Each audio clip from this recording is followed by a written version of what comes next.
अभी हम देखेंगे what will happen if we put an animal cell or a plant cell in a solution of sugar or salt in a water।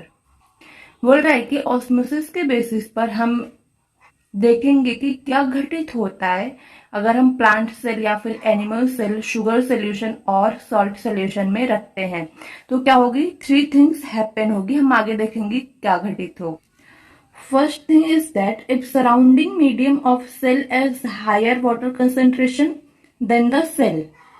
पहले तो समझो surrounding medium और cell क्या है। देखो, मान लिया ये हमने कंटेनर लिया हुआ है जिसमें हमने वाटर फिल्ड करके रखा है और उसमें हमने प्लांट या फिर एनिमल सेल को डाल दिया है। तो ये जो वाटर है, ये जो सेल को छोड़ के बाकी जो पार्ट है वो क्या है, सराउंडिंग मीडियम है। और ये सेल तो क्या है, सेल ही रहेगा। आई बात समझ में? Means that outside solution is dilute. अगर वाटर ज्यादा है सराउंडिंग मीडियम का तो ये सोल्यूशन कैसा होगा, डाइल्यूट। देखो, आपने मान लो कि 1 गिलास पानी लिया, 1 गिलास ऑफ वाटर लिया, उसमें सिर्फ 1 चम्मच चीनी मिलाया, तो क्या होगा, ज्यादा मीठा नहीं होगा, कम मीठा होगा, है ना। हम अगर पानी पी रहे हैं तो हमें ऐसा फील नहीं होगा कि बहुत मीठा, नहीं, नॉर्मल मीठा होगा, बहुत कम मीठा होगा। तो क्या बोल रहा है कि ये जो आउटसाइड सोल्यूशन है ये डाइल्यूट है, इसमें पानी ज्यादा और क्या, चीनी कम है। So cell gain water by osmosis. इसलिए बोल रहा है जब ये डाइल्यूट होगा तो ये जो सेल है, सेल के अंदर पानी कम है और सराउंडिंग मीडियम में पानी ज्यादा और सल्यूट कम है, यानी शुगर कम है। इसलिए जो सेल है वाटर को अपनी तरफ मूव कराएगा। और ऑस्मोसिस तो है ही transfer of water from higher membrane to lower, मतलब higher concentration water to lower. तो जाहिर सी बात है जब सेल में पानी कम होगा और सराउंडिंग में पानी ज्यादा होगा तो पानी बाहर से अंदर की तरफ मूव करने लगेगा। Due to transfer of more water molecule, cell is likely to swell up. This type of solution is known as hypotonic solution. बोल रहा है ज्यादा पानी अंदर होने की वजह से, ट्रांसफर होने की वजह से ये जो सेल है ये क्या हो जाएगा, स्वेलो हो जाएगा। और इस टाइप की सोल्यूशन को हम क्या बोलेंगे, हाइपोटोनिक सोल्यूशन को। हम यहाँ देखते हैं क्या, ये सराउंडिंग मीडियम, ये सेल है, यहाँ पर सोल्यूट कम है और क्या, सॉल्वेंट ज्यादा है, मतलब कि पानी ज्यादा और चीनी कम। और ये जो सेल है इसमें क्या है, पानी कम है और यहाँ पर पानी ज्यादा है। तो क्या होगा, by endoosmosis the cell get swell up। देखो, ऑस्मोसिस का मतलब तो आप जानते ही हो, एंडो मतलब अंदर, पानी बाहर से अंदर की तरफ आ रहा है, ना कि अंदर से बाहर की तरफ जा रहा है। तो एंडो का मतलब बाहर से अंदर की तरफ ट्रांसफर होना, उसी को हम बोलेंगे endosmosis. So by endosmosis the water transfer in the cell and by this the cell get swell up, या फिर हम कह सकते हैं turgid या फिर swallow। So this type of solution is known as hypotonic solution। hypo मतलब ज्यादा। ये समझ लो कि सराउंडिंग मीडियम में पानी ज्यादा होगा तो जाहिर सी बात है सेल में अगर कम होगा तभी बाहर से अंदर की तरफ पानी मूव करेगा, और इसी मूवमेंट की वजह से जो सेल है वो स्वेल हो जाएगा। देखो, ऐसा नहीं कि पानी बाहर से अंदर की तरफ मूव हो रहा है तो अंदर से बाहर की तरफ नहीं होगा, इसमें कम पानी है तो बाहर भी मूव होगा लेकिन बहुत कम अमाउंट में होगा, और जो बाहर से मूवमेंट हो रही है बहुत हाई अमाउंट में हो रही है, इसीलिए सेल क्या है, स्वेलो हो जाता है। तो आपको याद रहेगा ना, हाइपो मतलब ज्यादा। ऐसे याद रख सकते हो, जैसे बीपी लो को हम क्या बोलते हैं, हाइपोटेंशन, और बीपी हाई को हाइपर टेंशन। तो बीपी लो में हम क्या करते हैं, पानी ज्यादा पीते हैं ना, नींबू पानी बोलते हैं, नींबू पानी पियो, नमक पानी पियो, है ना, सही है। तो इसी से आप याद रखो कि जो हाइपोटोनिक है उसमें क्या है, सराउंडिंग मीडियम में पानी ज्यादा है और सेल में पानी कम है, तो सराउंडिंग से मीडियम से पानी जो है सेल की तरफ मूव करेगा और सेल स्वेल हो जाएगा। देखो मैंने लिख दिया कि जो कंसंट्रेशन ऑफ सल्यूट है वो लो है, इसमें सराउंडिंग मीडियम का जो सल्यूट है वो लो है और जो वाटर का कंसंट्रेशन है वो क्या है, हाई है। मैंने ये बताया था कि ग्लास में अगर हम 1 चम्मच डालते हैं सल्यूट या शुगर, तो क्या है कि पानी जो है कंसंट्रेटेड होगा, यानी कि सोल्यूशन डाइल्यूट है, मतलब कम मीठा है पानी, है ना। तो ये बात समझ में आ गई। अब हम सेकंड देखेंगे कि सेकंड वाले में क्या हैपन हो रहा है। सो देखो सेकंड वाले में क्या होता है।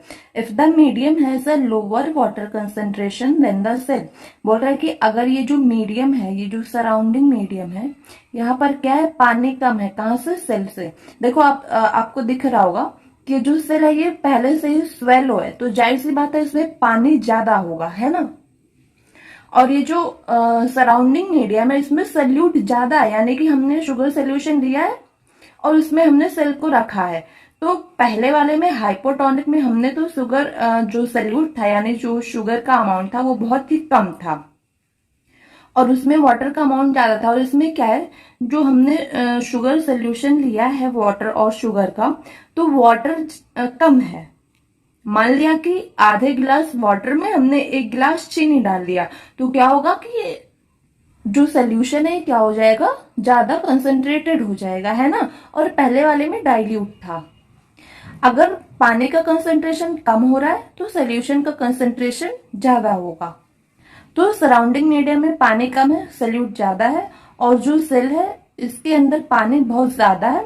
तो क्या होगा, एक्सो ऑस्मोसिस के थ्रू जो सेल के अंदर पानी है वो बाहर की तरफ मूव कर जाएगा, और जो सेल है वो क्या हो जाएगा, श्रिंक हो जाएगा, सिकुड़ जाएगा, जिसे हम फ्लैसिड भी बोलते हैं।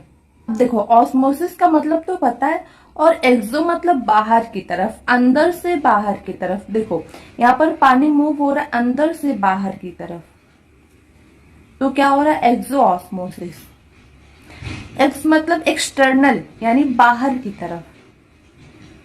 तो देखो हम ये पढ़ रहे हैं, if the medium has a lower water concentration then cell means that it is very concentrated solution.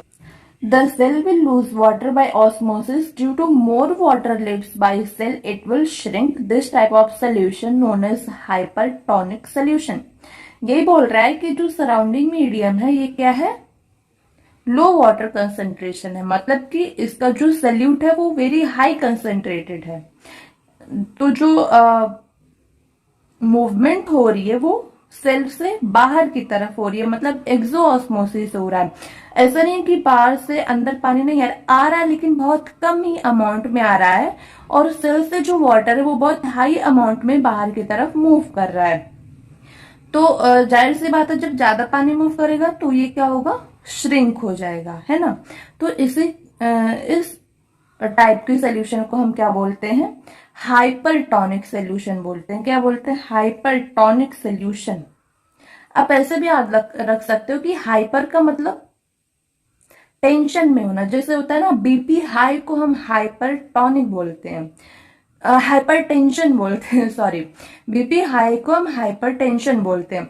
तो अब देखो लो में क्या होता है, हम पानी ज्यादा पीते हैं, नींबू पानी, चीनी, नमक पानी, है ना। लेकिन बीपी हाई में हम टेंस ज्यादा होते हैं, हमारी टेंशन जब ज्यादा हो जाती है तब हमारी जो बीपी होती है वो हाई हो जाती है। तो आप ऐसे यहाँ भी रखो कि यहाँ पर पानी की कमी होती है ना। याद रहेगा ना, मैं ऐसे समझाने के लिए बताया, ये नहीं कि आप ऐसा ही फॉलो करने लगो, नहीं, बस याद करने के लिए मैंने बताया। अब देखो यहाँ पर क्या है, जो सल्यूट है उसकी कंसंट्रेशन ज्यादा है, और जो वाटर है उसकी कंसंट्रेशन लो है। ये मैं किसकी बता रही हूँ, शुगर और वाटर सोल्यूशन की बता रही हूँ, जिसमें हमने सेल को रख। तो अब हम देखेंगे थर्ड वाले में क्या हैपन हो रहा है। अब थर्ड में क्या है कि if the medium has exactly the same water concentration as cell, there will be no net movement of water across cell membrane known as isotonic solution. Iso मतलब इक्वल। आप ये बात याद रखिए, आइसो का मतलब होता है इक्वल। तो बोल रहे हैं कि अगर ये जो मीडियम है और ये जो सेल है, दोनों के वाटर का कंसंट्रेशन क्या है, इक्वल है। Both water concentration are equal, then no net movement of water across cell membrane. बोल रहे कि अगर जो सेल है और जो सराउंडिंग मीडियम है दोनों का जो वाटर कंसंट्रेशन है वो क्या है, इक्वल है, तो कोई भी मूवमेंट नहीं होगी। हो भी रही है तो बाहर से अंदर की तरफ, अंदर से बाहर की तरफ, दोनों क्या इक्वल है, तो जो सेल है ना इसके शेप में कोई चेंजिंग आ रही है, और जो ये जो सराउंडिंग मीडियम है इसके भी कंसंट्रेशन में या फिर इसके भी वाटर के कंसंट्रेशन में कोई भी चेंजिंग नहीं आ रही है। इसीलिए हम इस सोल्यूशन को क्या बोलते हैं, आइसोटोनिक सोल्यूशन, मतलब इक्वल सोल्यूशन। वाटर और जो सोल्यूट है दोनों का कंसंट्रेशन क्या इक्वल है।